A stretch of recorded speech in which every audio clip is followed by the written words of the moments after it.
흔적을 지워드립니다. 특수청소 전문회사 데드모닝. 출판사 라곰.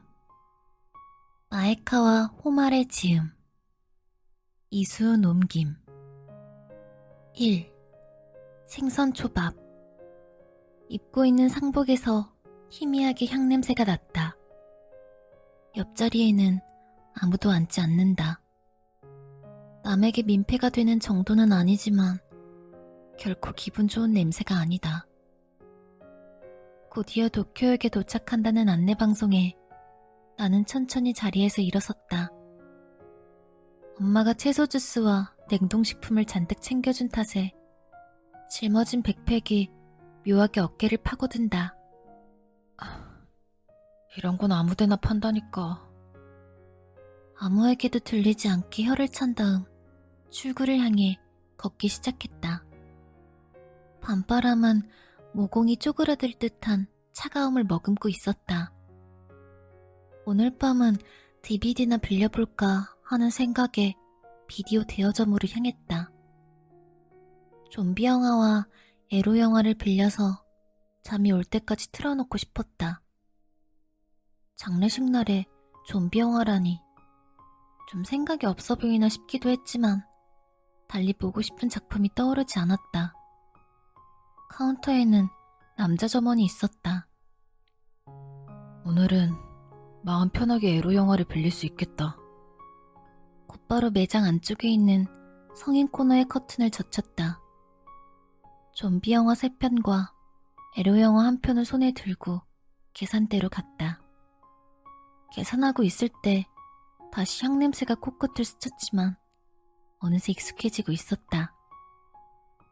집에 가는 길에 문득 술을 한 잔 마시고 싶다는 생각이 들었다. 맥주를 마시면서 돌아가신 할머니를 추억하는 것도 좋지 않을까? 생각해보니 생전에 할머니에게 선물을 드린 적이 없었다. 바로 지금 할머니를 그리며 조용히 건배하지 않으면 방금 빌린 DVD도 볼 수 없을 것만 같았다. 대로의 차량 행렬을 보며 어디로 들어갈까 고민하는데 문득 예전부터 가보고 싶었던 가게가 떠올랐다. 얼마 전 우연히 본 분위기 좋은 일식집이었다. 지갑을 열어보니 5,000엔짜리 지폐가 딱 한 장 들어있었다. 꽤나 가격대가 높은 곳일 것 같지만 맥주 한 잔이라면 지갑에 별 타격은 없을 것이다. 게다가 오늘은 지저분한 파카와 청바지 차림이 아니라 나름 양복을 입었으니 그곳에 가기에 딱이다. 검은 넥타이를 풀면서 발길을 돌려 걷기 시작했다. 2. 가게 입구에 꽃병이라는 글씨가 적혀 있었다. 고풍스러운 이름이다. 입구의 미닫이 문 옆에는 대나무 조명이 은은하게 빛나고 있고 자그마한 접시에 새하얀 원뿔 모양의 소금이 놓여 있었다. 미닫이 문을 여는 순간 드르륵 경쾌한 소리가 울려 퍼지고 입맛을 돋우는 조림 냄새가 코끝을 스쳤다. 가게 내부는 카운터 하나에 4인용 테이블이 3개뿐인 아담한 공간이었다. 음악은 틀지 않았다. 전골이 보글거리는 소리만 희미하게 들릴 뿐이었다. 어서오세요. 카운터 안에서 앞치마를 입은 여자가 말을 걸었다. 30대 초반의 여자는 콧날이 오똑하고 부드러운 인상의 미인이다. 한 명이요. 네, 편한 자리에 앉으세요. 카운터에는 검은 양복의 남자가 혼자 술을 마시고 있었다. 다른 손님은 없었다. 단골인지 그 남자의 모습이 이 가게에 꼭 어울렸다. 나는 남자에게서 3칸 정도 자리를 띄우고 앉았다. 뭘 드릴까요? 여자가 카운터 너머로 미소를 지었다. 긴 젓가락을 들고 여러 개의 반찬을 작은 그릇에 담고 있었다. 맥주요. 병맥주밖에 없는데 괜찮으세요? 네. 맥주가 나올 때까지 가게 안을 조심스럽게 둘러보았다. 벽에 메뉴판이 붙어 있었다. 생각보다 저렴하고 가짓수도 많다. 카운터 끝에 놓인 연청색 꽃병에는 이름 모를 꽃 한 송이가 꽂혀 있었다. 여자가 맥주와 잔을 건네주며 묻는다. 처음이죠, 저희 가게는. 네. 예전에 이 근처를 지나가다 우연히 봤는데 한번 들어와 보고 싶더라고요. 정말요? 편히 있다 가요. 잔이 투명한 황금빛으로 채워진다. 그 모습을 보는 동안 순식간에 갈증이 밀려든다. 맥주를 단숨에 들이키고 나서야 할머니 생각을 하지 않았다는 사실을 깨달았다. 할머니 미안해. 이런 멋진 가게 별로 와본 적이 없어서 분위기에 홀렸나 봐. 그렇게 속으로 변명을 하고 나서 직접 두 번째 잔을 따른다. 저기요. 그거 상복이에요? 주머니에서 휴대전화를 꺼내려는데 옆자리 남자가 말을 걸었다. 남자는 멍한 시선으로 내 가슴팍을 쳐다보고 있었다. 아, 네. 오늘 할머니 장례식이 있었거든요. 그렇게 대답하고 나서 그가 화낼지도 모른다는 생각이 들었다. 상복을 입고 술집에 온다는 것이 몰상식한 행동으로 느껴졌기 때문이다. 그러나 남자는 내 대답을 듣고도 잠자코 있었다. 똑같네, 나랑. 남자는 희미하게 웃더니 자신의 잔을 입으로 가져갔다. 그러고 보니 남자가 입은 옷도 짙은 검은색이었다. 넥타이도 그렇고. 장례식이었어요? 아니, 나는 항상 상복을 입고 있거든. 농담인지 진담인지 가늠이 되지 않았다. 그래서 대충 웃음으로 얼버무렸다. 할머님한테 올리는 마음을 담아서 내가 한 잔 살게. 같이 안 마실래? 남자는 부스스한 머리를 쓸어 올렸다. 파마를 했는지 심한 곱슬머리인지 끝부분이 꽤 구불거렸다. 케이스케, 어린 친구한테 그러지 좀 마. 혼자 천천히 마시고 싶을 텐데. 여자가 카운터 너머에서 어이없다는 표정으로 말했다. 그녀의 말대로 낯선 남자를 상대하는 것은 솔직히 귀찮았다. 애초에 한 잔만 마실 생각이었고 옆 의자에 올려둔 봉투 안에선 좀비 영화와 에로 영화가 기다리고 있었다. 무슨 소리야. 공짜 술보다 맛있는 술이 어디 있다고. 그 말에 고개를 끄덕일 수밖에 없었다. 나는 내심 귀찮다고 생각하면서도 내 병맥주를 들고 남자의 옆자리로 이동했다. 가까이서 보니 남자는 의외로 젊어 보였다. 여기 청주랑 고등어 초절임 좀 더 주라. 아직 맥주 있어? 네, 있어요. 함께 마시자더니 남자는 금세 입을 다물고 담배 연기를 내뿜고 있었다. 뭐야 싶었지만 뭔가 얘기거리를 찾는다. 아, 저 상복에 소금 안 뿌렸는데 괜찮을까요? 그럼 괜찮지. 장례식이 끝난 뒤에 소금을 뿌리는 건 죽음으로 더럽혀진 내 몸을 씻는다는 의미야. 하지만 죽음은 더러운 게 아니라 모든 인간에게 언젠가는 찾아오는 당연한 현상이야. 그러니까 소금 뿌리지 마. 그러고는 잔을 입에 가져갔다. 남자의 말이 사실인지 아닌지는 몰라도 일단 내 상복에 개의치 않는 듯한 표정에 마음이 놓였다. 사실 남자도 상복을 입었으니 불쾌할 게 없겠지. 사장님이 주문한 청주를 가져오자 남자가 말했다. 사장님 예쁘지? 예츠코라는 이름이 딱 어울려. 이름 따라간다니까. 사장님은 남자의 가벼운 말투에 익숙한지 어이없다는 표정을 지을 뿐이었다. 할머님이 헤매지 않고 천국에 가실 수 있도록 헌배. 헌배요? 고인을 기리고 경의를 표하는 거야. 헌배는 유리잔을 높이 들지 않고 서로 부딪히지도 않아. 나는 남자의 흉내를 내면서 가볍게 유리잔을 들어올리고 할머니의 생전 얼굴을 떠올리려 애썼다.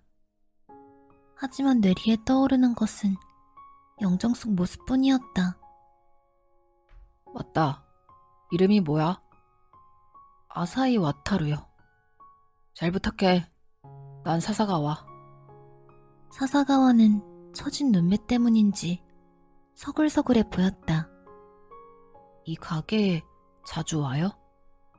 거의 매일 와. 이상한 손님이 오지 않게 감시하고 있거든. 카운터에서 무언가 하고 있던 에츠코 씨가 또 그 말이다 라며 쓴웃음을 머금었다. 아까 매일 상복 입는다는 말 정말이에요? 매일 입어. 그래야 익숙해지거든. 뭐든 습관이 되면 별일 아니고. 사사가와 씨 혹시 장의사예요? 아니야. 난 청소일을 하고 있어. 의외의 대답이었다. 매일 상복을 입는 청소부라고? 한 번도 본 적이 없다. 청소라면 길거리에 쓰레기 같은 걸 치우는 거예요? 살짝 다르지만 정리해서 깨끗하게 만든다는 점에선 비슷해. 내 얘기는 됐고, 아사히는 학생이야? 아르바이트로 근근히 먹고 산다고 말하면 생각 없는 젊은이로 여길지도 모른다. 하지만 어차피 이 남자와 다시 만날 일은 없을 테니 생각 없는 젊은이로 지키면 어때 싶었다. 아르바이트만 해요. 그렇구나. 나도 그랬는데. 정말 돈이 없을 때는 시시코너를 돌거나 진짜 심할 때는 잘 모르는 잡초를 끓여 먹은 적도 있었다니까. 사사가와가 독특한 고생담을 풀기 시작했다. 나는 적당히 고개를 끄덕이며 맥주를 입으로 가져갔다. 모르는 사람의 고생담을 듣는 건 정말 시시하다. 본가는 이 근처야? 아니, 도우코의 시골 동네예요. 좋겠다. 도우코는 쌀이 맛있잖아. 귀한 토종술도 있고. 고향은 바닷가라서요. 논도 있긴 하지만 어업이 제일 발달했어요. 그게 다예요. 진짜 깡촌이거든요. 영화관이나 쇼핑몰도 없고요. 고향의 작은 상점가가 뇌리에 떠오른다. 셔터를 내린 가게가 즐비하고 저녁 7시가 지나면 길고양이조차 보이지 않는다. 도로에 그냥 소가 지나간다니까요. 빨래랑 건어물을 같이 말려요. 도쿄랑 아예 다르죠. 운치 있고 좋은데 왜? 사사가와 씨는 안 살아봤으니까 그런 태평한 소리를 할 수 있는 거예요. 난 그런 곳에서 파도 소리를 들으면서 한적하게 지내고 싶은데. 한적한 게 아니라 지루함을 조리고 졸여서 잔뜩 응축시킨 것 같은 동네예요. 어렸을 때부터 그 동네에서 얼마나 도망가고 싶었는데. 그래서 일단 상경했어요. 일단, 여태껏 이 말을 몇 번이나 했을까? 일단으로 얼기설기 기운 듯한 인생이다. 그래? 도쿄에서 뭔가 하고 싶은 일이 있어서 올라온 게 아니구나. 네. 처음에는 도쿄에 살면 금방 뭔가 찾아낼 거라고 생각했는데 요즘엔 그냥저냥 괜찮다 싶어요. 자기 꿈에 대해 열변을 토하는 사람들 좀 별로 없잖아요. 대충 사는 거죠. 거창한 꿈이나 희망이 없더라도 살 수 있잖아요. 해파리처럼요. 해파리? 사사가와가 조용한 목소리로 되물었다. 취기가 올라오기 시작했는지 조금 많이 떠드는 것 같다. 제 목표는 해파리 같은 삶이에요. 그저 도시를 떠다니는 거죠. 그런 인생도 뭐 나쁘지 않은 것 같아요. 재밌는 친구네. 사사가와는 술잔을 입에 대며 웃고 있었다. 인생에 대한 지나친 기대는 독이 되는 법이거든요.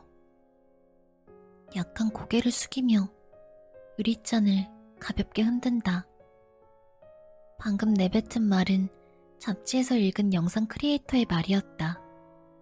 멋있어서 언제 누구한테 써먹으려고 고이 기억에 담아둔 것이다. 하긴 기대하지 않으면 낙담할 일도 없지. 지나친 희망이 아니라면 큰 절망도 없어. 동의하는 듯한 사사가와의 태도가 의외였다. 모두 조금씩 꿈이나 희망의 방해를 받으며 살아가고 있는지도 모른다. 그나저나 아사히는 사투리를 안 쓰네. 사사가와의 말에 나는 득이양양하게 대답했다. 사람들이 얕보지 않게 매일 표준어를 연습했거든요. 이걸로. 나는 상복 주머니에서 항상 가지고 다니는 물건을 꺼냈다. 손바닥 크기에 표면은 무딘 은색의 전자사전이다. 200자까지 단어를 입력하면 표준어 억양으로 읽어줘요. 예를 들면 나는 전자사전에 맥주가 맛있다 라고 입력했다. 버튼을 누르자 아나운서 같은 목소리가 그 문장을 읽어준다. 신기하다. 정말 사람이 말하는 것 같아. 근데 이젠 필요 없겠네. 오랫동안 가지고 다녀서 그런가 주머니 없으면 어색해요. 줘봐. 내가 전자사전을 건네주자 사사가와는 뭔가를 입력하고 읽기 버튼을 눌렀다. 돌아가신 할머니는 잘해주셨어?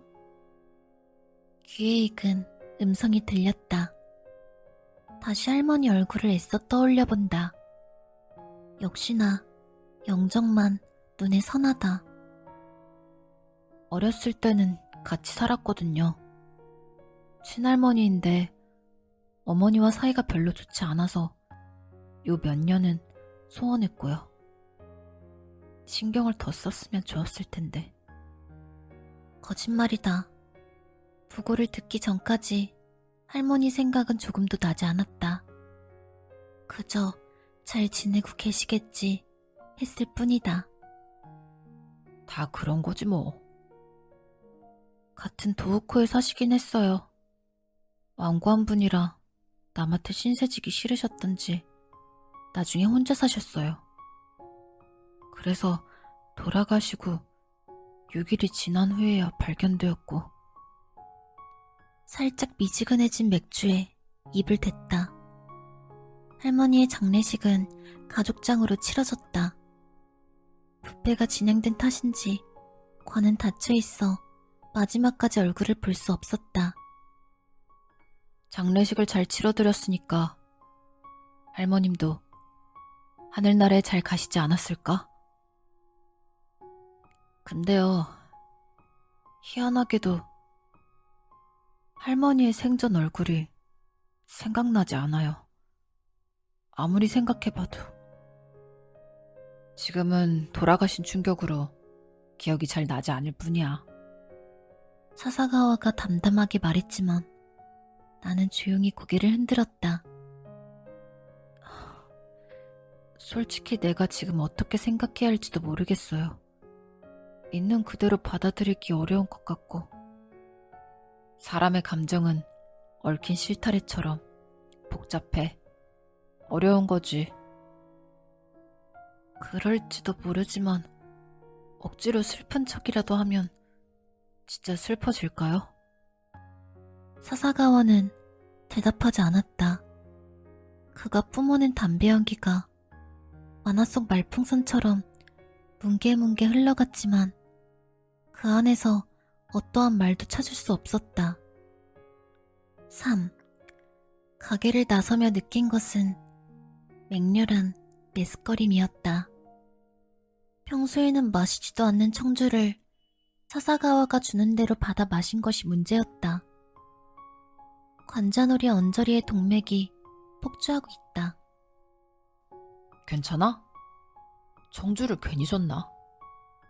사사가와는 나보다 빨리 마셨으면서도 멀쩡한 것 같았다. 못 살아. 자꾸 먹이니까 그렇지. 아사히군, 택시 불러줄까? 에츠코 씨의 걱정하는 목소리가 들린다. 나는 마지막 정신줄을 부여잡고 작게 손을 흔들었다. 집 가까워요. 정말 괜찮아? 데려다 주라고 할게. 괜찮아요. 혼자 갈 수 있어요. 두 사람을 뿌리치고 집으로 가는 방향으로 걷기 시작했다. 나는 똑바로 걷는데 몸이 자꾸 비틀거린다. 나 뭐 하는 거지? 원래 오늘은 도쿄로 올라가지 않고 본가에서 자려고 했다. 그랬다면 가족, 친척들하고 초밥과 술을 맛있게 먹은 다음 지금쯤 따뜻한 이불 속에 있었을 것이다. 하지만 그럴 수 없었다. 할머니의 영정사진을 볼 때마다 지금까지 챙겨드리지 못한 사실이 무겁게 가슴을 짓눌러 그 자리가 너무도 불편했기 때문이다. 사람은 언젠가 죽는다. 부자도, 가난뱅이도, 미인도, 못생긴 사람도, 꿈이 있는 사람도, 그렇지 않은 사람도. 당연한 일을 당연하게 마주한 것 뿐인데 가슴속에는 거무스름한 무언가가 쌓여간다. 그런 생각을 하고 있는데 갑자기 구역질이 났다. 휘청거리며 근처 가드레일을 붙잡았다. 아사히! 느릿느릿한 목소리가 등 뒤에서 들려 천천히 돌아섰다. 조금 떨어진 곳에서 사사가와가 두 손을 크게 흔들고 있다. 자세히 보니 내 DVD 봉투를 손에 들고 있다. 간 줄 알았어. 사사가와가 다가와 봉투를 내밀었다. 안을 봤나? 방금까지 그렇게 할머니의 죽음을 얘기하던 녀석이 좀비 영화와 에로 영화를 빌렸다는 걸 알면 경멸할 것 같다. 저 때문에 괜히... 죄송해요. 봉투를 받자마자 목구멍 안쪽에서부터 시큼한 무언가가 엄청난 속도로 올라온다. 위장이 꿈틀대고 몸을 가누기도 어렵다. 입을 막을 틈도 없이 나는 구토를 했다. 다 토해. 그래야 좀 나. 사사가와가 등을 토닥이며 말한다. 얼굴을 겨우 들었지만 속 깊은 곳에서 우러나오는 불쾌감은 가시지 않았다. 죄송합니다. 어색함에 고개를 꾸벅 숙이고 그 자리를 뜨려던 순간 사사가와의 옷자락에 작고 하얀 얼룩이 묻어있는 것이 보였다. 소매. 사사가와가 자신의 소매를 이리저리 바라본다. 거기에는 내 토사물이 묻어있었다. 죄송합니다. 세탁해서 드릴게요. 죄송합니다. 아니야. 이런 거 익숙해. 사사가와는 아무렇지도 않다는 듯이 대답했다. 익숙하다는 건 무슨 소리지? 아니에요. 정말 죄송합니다. 세탁해서 돌려드릴게요. 아니야. 진짜 괜찮아. 안 돼요. 세탁해서 드릴게요. 세탁소 영업사원도 이렇게 필사적으로 부탁하진 않을 것이다. 잠시 옥신각신이 이어지고 마침내 사사가와의 단념한 듯한 목소리가 들렸다. 그럼 부탁 좀 할까? 사사가와는 상의 단추를 풀더니 옷을 벗어 건네주었다. 나는 토사물이 묻은 상의를 그저 미안한 마음으로 건네받았다. 바로 세탁해서 보내드릴게요. 연락처 가르쳐주세요. 그러면 여기로 보내줄래? 사사가와는 주머니에서 명함 한 장을 꺼내 건네주었다. 명함을 들여다봤지만 술 기운 탓인지 인쇄된 글자가 흐릿해서 제대로 머리에 들어오지 않는다. 금방 연락드릴게요. 죄송합니다. 명함을 주머니에 넣고 도망치듯 집으로 향한다. 최악의 귀갓길이다. 4. 두 벌의 상복이 세탁소에서 돌아온 것은 그로부터 사흘이 지난 후였다. 투명한 비닐에 쌓인 상복에선 이젠 향냄새가 나지 않았다. 사사가와의 상복을 커튼봉에 걸어놓았다. 옷소매는 원래대로 칠흑빛을 되찾았다. 다시 떠올려봐도 그날 밤은 최악이었다. 집에 돌아오자마자 바로 이불에 누워 실신하듯 잠이 들었다. 사사가와에게서 받은 명함을 찾는다. 그날 밤 술에 취해서도 나중에 잃어버리지 않도록 열쇠와 도장을 보관하는 서랍에 넣어두었다. 처음으로 제대로 살펴본 명함에는 사사가와 케이스케라는 이름과 함께 특수청소 전문회사 데드모닝이라는 글자가 적혀 있었다. 특수청소가 뭘까? 말 그대로 특수한 장소를 청소한다는 건가? 고층 건물 창문 같은 위험한 장소를? 명함 뒤에는 사무실 위치가 그려져 있었다. 사무실은 집에서 15분 거리에 있었다. 점심 먹으러 나가는 김에 옷을 돌려주면 되겠다. 명함을 테이블 위에 두고 다시 한번 이불 속으로 파고들었다. 나는 전자사전을 꺼내 평소처럼 짤막한 문장을 입력했다. 할머니가 죽었다.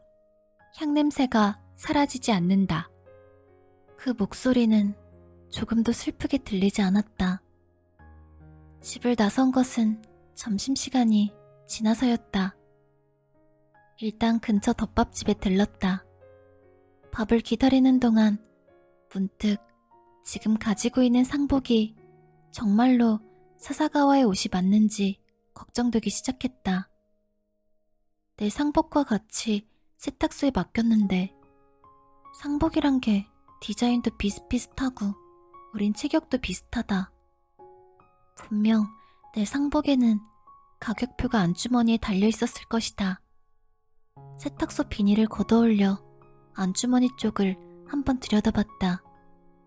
가격표 대신 SY라는 이니셜이 보였다. 이상하다.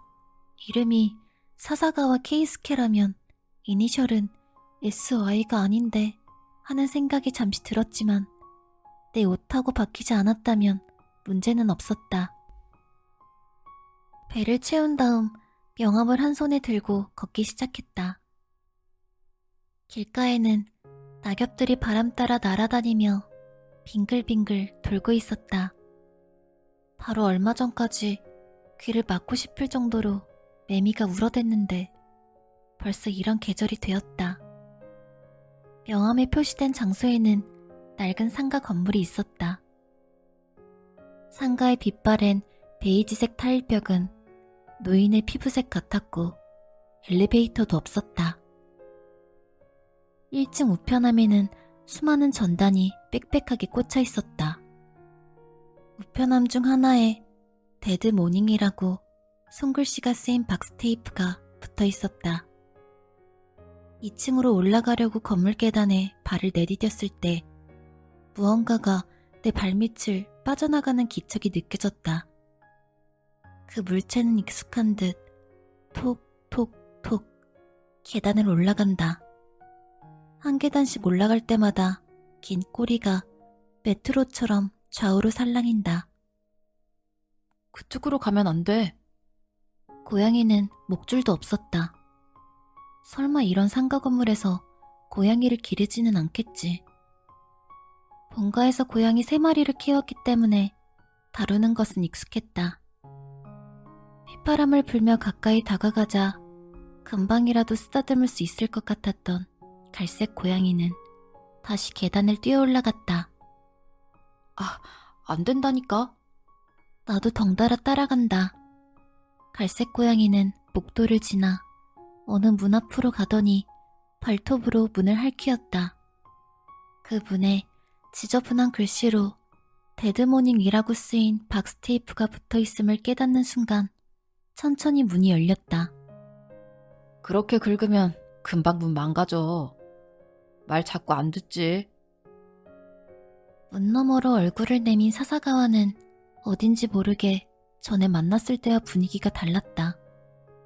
꾸불대던 머리는 올백으로 넘겼고 상복이 아닌 남색 작업복 차림이 산뜻해 보인다. 갈색 고양이는 몇 번이고 사사가와의 다리에 몸을 비볐다. 세탁한 옷 돌려드리러 왔어요. 내 목소리에 사사가와가 얼굴을 들었다. 왔구나. 오느라 고생했어. 들어와.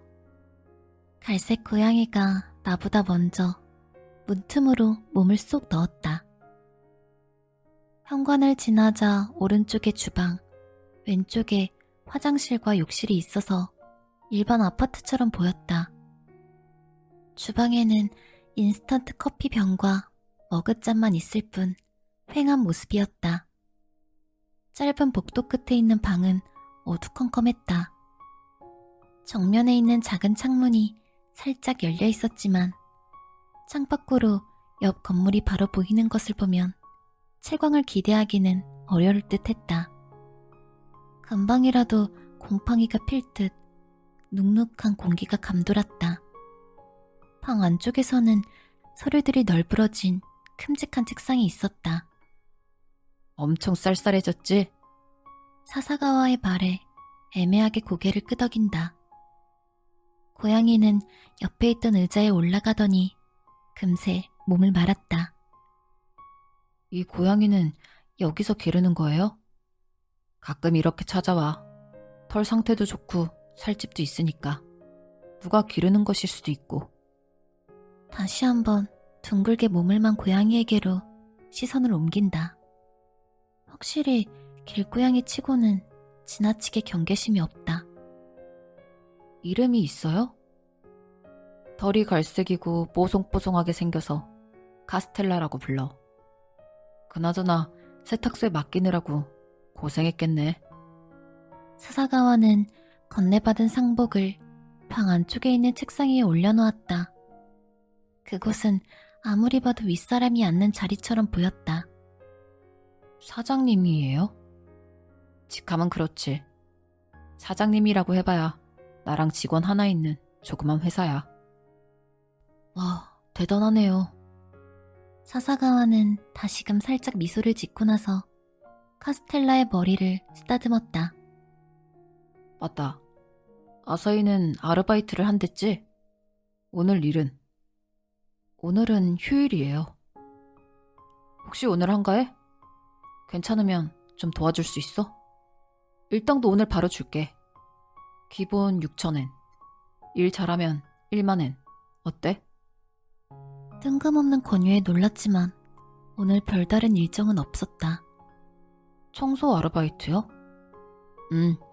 근데 명함에도 나와 있듯이 우리 회사는 특수 청소 전문 회사거든. 그래서 보통 청소하고는 약간 달라. 사사가와의 말에는 설명이 압도적으로 부족하다. 더러운 곳을 깨끗이 한다. 이것 말고는 청소라는 단어에서 연상되는 다른 이미지가 없다. 높은 건물의 창문을 닫거나 위험한 장소를 청소하는 거예요? 약간 달라. 그럼 어딜 청소하는데요? 돌아가신 분들이 살던 곳을 청소하는 거야. 유품 정리를 하기도 하고. 사사가와의 어조는 오늘의 날씨를 말하는 것처럼 담담했지만 예상치 못한 대답에 나는 앵무새처럼 그 말을 반복할 수밖에 없었다. 죽은 사람이 살던 곳을 치우는 거예요? 맞아. 주로 고립사나 자살인데 가끔 살인사건이 났던 곳을 청소하기도 해. 대걸레로 바닥을 닦고 창문을 깨끗이 하는 일반적인 청소랑 달라. 발견이 늦어진 현장은 악취가 나는 곳도 많아. 체액이 말라붙은 곳도 있어. 그런 곳을 청소해야 해. 물론 아사히한테는 유품이나 쓰레기를 치우는 간단한 일을 부탁할까 해. 오늘은 고립사 현장으로 갈 예정이야. 침을 꿀꺽 삼키는 소리가 또렷하게 고막을 울린다. 시신이 있는 방에 발을 들여놓는다니. 보통 사람들은 그런 장면을 마주할 일이 드물 것이다. 할게요. 물론 보너스로 생기는 수입이 매력적이기도 했지만 고립사라는 말에 할머니의 얼굴이 떠올랐다. 할머니를 그리는 마음으로 타인의 죽음을 함께 애도하고 싶은 것은 아니다. 그냥 보고 싶어진 것이다. 비슷한 상황으로 죽음을 맞이한 사람의 방을. 내가 부탁해놓고 이런 말하기 이상하지만 괜찮겠어? 네, 나름 이런저런 일을 해봐서 괜찮아요. 다행이다. 그럼 얼른 준비할까? 작업복을 건네받아 욕실에서 갈아입었다. 작업복은 빳빳하지만 팔을 넣어보니 넉넉한 사이즈였다. 욕실에서 나오자 사사가와는 손가락 끝으로 열쇠를 빙글빙글 돌리며 의자에 앉아 있었다. 잘 어울리네. 그럼 갈까? 차 빼올 테니까 건물 앞에서 기다려. 난 혼자 계단을 내려간다. 뒤에서 카스텔라가 따라오는 기척이 느껴졌다. 너도 같이 갈래? 카스텔라는 나를 돌아보지도 않고 꼬리를 흔들며 어딘가로 사라졌다. 아주 부침성 없는 고양이다. 건물 앞에 가드레일에 기댔다. 상복을 돌려주러 왔을 뿐인데 일이 커졌다. 지금까지 다양한 아르바이트를 해봤지만 사망 현장에 가보는 것은 처음이다. 몇 분 지나지 않아 흰색 트럭이 바로 내 앞에 멈춰섰다. 고향에서 자주 보던 차종이었다. 운전석에서 사사가와가 살짝 손을 흔들고 있다. 나는 서둘러 문으로 가서 조수석에 올라탔다. 어때? 이런 고급차 처음 구경하지? 사사가와가 우스갯소리를 하듯 미소 짓는다. 차 안에는 나지막하게 음악이 흐르고 있었다. 오늘 현장은 차로 30분도 안 걸릴 거야. 트럭은 연식이 오래된 자동차의 엔진 소리를 주위에 흩뿌리며 나아간다. 전 뭘 하면 좋을까요? 걱정 안 해도 돼. 뭘 할지 내가 다 말해줄 거니까. 그나저나 견딜 수 있으려나? 뭘요? 사사가와는 아주 살짝 음악 소리를 줄이며 말했다. 이래저래 말이야. 가서 보면 알 거야. 끝까지 도와주면 일당으로 1만엔 줄게. 힘들면 차에 있어도 괜찮아. 가서 시신을 보는 거예요? 시신은 없어. 경찰이 바로 수습해 가거든. 남은 건 그 사람의 그림자뿐이야. 무슨 말을 하고 싶은 것인지 알 수 없었다. 육체가 사라지면 그 사람의 그림자도 동시에 사라진다. 사사가와는 괜히 나를 겁주려 하는 것일지도 모른다. 어제 견적 때문에 그 아파트에 다녀왔는데 상태가 심각했어. 고인이 발견될 때까지 3주가 걸렸어. 날씨가 추워졌다고 해도 부패는 진행됐겠지? 시신이 있는 방은 어떤 느낌이에요? 어떤 느낌이냐면, 우리가 현장에 들어갈 때는 경찰이 이미 시신을 수습했기 때문에 대면할 일은 없어. 하지만 경찰은 시신만 수습해. 그 사람의 벗겨진 피부나 머리카락, 체액 같은 건 그대로 있어. 나머지는 우리 보고 알아서 해달라는 식이지. 그래서 그런 방은 오염이 심한 편이야. 게다가 사람이 죽은 방은 딱 알 수 있어. 냄새도 지독하고 공기가 약간 다르거든. 출발하기 전에는 시체가 있는 방에서 청소를 한다고 생각했다. 하지만 경찰이 이미 시신을 수습했다면 크게 두려워하지 않아도 된다. 방금까지 몰려왔던 긴장감이 서서히 희미해졌다. 심장이 멎고 혈액순환이 정지되면 1시간에 약 0.8도씩 체온이 내려가고 2~3시간이면 사후 경직이 시작되지. 그 다음엔 각막이 탁해지거나 시반이 나타나. 그리고 위액 같은 소화효소로 자가 융해가 일어나거나 죽은 세포에 박테리아 같은 게 증식하고 그러면서 부패가 진행돼. 잘 아시네요. 그런 편이지. 불교 회화에 구상도라는 게 있어. 시신의 변화를 9단계로 구분한 그림인데 관심 있으면 한번 찾아봐. 그런 고약한 그림을 볼 마음이 들진 않았지만 나는 일단 고개를 끄덕였다. 사사가와의 이야기를 듣고 죽음이라는 현상을 막연히 머릿속에 그려본다.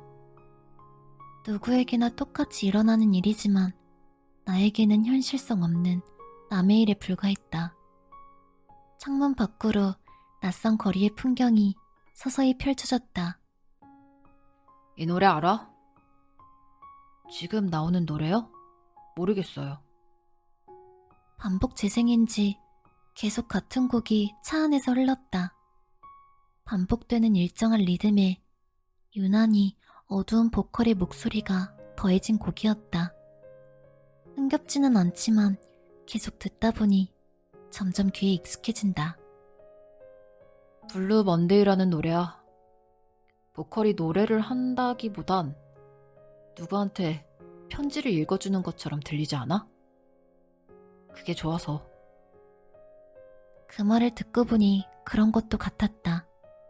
가사는 영어라서 알아들을 수 없었지만 테크노 비슷한 댄스 비트인데도 분위기는 담담하고 차가운 느낌이었다. 6. 다 왔어. 사사가와가 말했다. 앞유리 너머로 노후된 2층짜리 연립주택이 보였다. 외부 계단에 난간이 녹슬어 있는 것을 한눈에 알아볼 수 있었다. 모든 세대의 문 앞에 옛날 세탁기가 놓여 있는데 아무리 봐도 옷을 깨끗이 빨아주는 도구로는 보이지 않았다. 외부 계단 근처에 한 노인이 서 있었다. 벗어진 머리에 니트 조끼를 입은 노인은 험악한 표정으로 팔짱을 끼고 주위를 살폈다. 뭔가 탐탁지 않은 눈치였다. 저분이 집주인이야. 오늘도 기분이 별로이신가 보다. 사사가와는 트럭을 세우더니 곧바로 고개를 숙이며 집주인에게 다가간다. 서둘러 뒤를 따랐다. 아니 뭐 이리 늦어. 빨리 이 냄새 좀 어떻게 해줘. 집주인은 우리를 보자마자 큰 소리로 고함을 질렀다. 꽤 화가 났는지 초조하게 한쪽 다리를 탁탁 구르고 있다. 죄송합니다. 그런데 제가 약속 시간보다 15분 일찍 온 것 같은데요.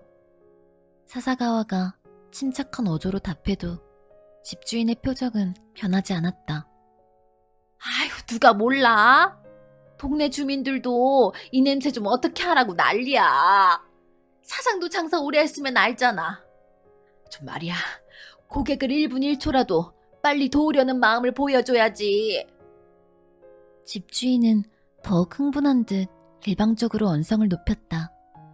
사사가와의 말이 맞다면 우리는 약속 시간에 늦지 않았다. 갑자기 이렇게 호통을 들을 줄 몰랐기 때문에 나는 사사가와 옆에서 꼼짝 않고 서 있을 수밖에 없었다. 저희가 불편을 드렸네요. 정말 죄송합니다. 빨리 시작이나 해. 또 민원 들어오기 전에. 집주인은 그렇게 소리치더니 초조한 듯 담배에 불을 붙였다. 네, 알겠습니다. 바로 작업을 시작하겠습니다. 최대한 빨리 마무리하겠습니다. 사사가와는 집주인에게 여벌 열쇠를 받아 트럭 쪽으로 서둘러 돌아갔다. 난 상황을 전혀 이해할 수 없었다. 어제도 저러셨어. 진상인데요? 저 사람 마음도 이해는 가. 고립사한 사람이 나이 든 남자분인데 가족이 없다는 것 같아. 그대로 둘 수 없으니까 집주인 대신 청소하고 비용을 내야 하거든. 언짢을 거야. 그래도 그렇죠. 사람이 죽었는데. 남이 죽는 것보다 내 돈이 줄어드는 게 속상하긴 하지. 그런 건가? 이런 생각을 하는 사이에 움직이기 시작한 차는 곧바로 유료 주차장에 도착했다.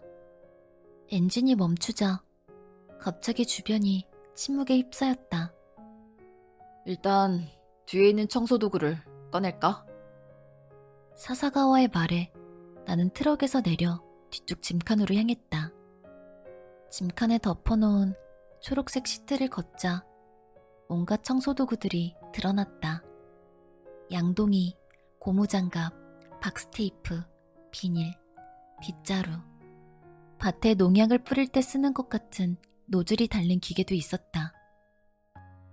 이거 다요? 몇 번 왔다 갔다 해야 다 옮길 수 있어. 나는 청소도구를 최대한 들어 옮겼다. 여기서 아까 그 집까지는 3분도 걸리지 않지만 체력이 엄청나게 요구된다. 청소도구를 들고 건물 앞에 도착하자 이미 집주인은 사라지고 없었다. 현장은 외부 계단을 올라가면 나오는 가장 안쪽 방인 것 같다. 우리 둘은 금방이라도 무너져 내릴 것 같은 계단을 한 걸음 한 걸음 올라간다. 계단을 다 올라간 순간 나도 모르게 숨을 멈추고 말았다. 형용할 수 없는 고약한 냄새가 진동했기 때문이다. 냄새가 많이 나네. 사사가와는 아무렇지 않은 듯 안쪽 방을 향해 걷기 시작했다. 잠깐만요. 단순히 뭔가 썩은 냄새와는 달랐다. 코에 점막이 타는 것 같은, 아주 살짝 달큼한 것 같은, 뇌를 휘젓는 것 같은 희한한 냄새다. 힘들지? 이게 아무도 모르게 죽은 사람의 냄새야. 방에서 새어나오는 악취가 너무 역해서 사사가와의 목소리가 아주 멀게 느껴졌다. 아직 바깥이다.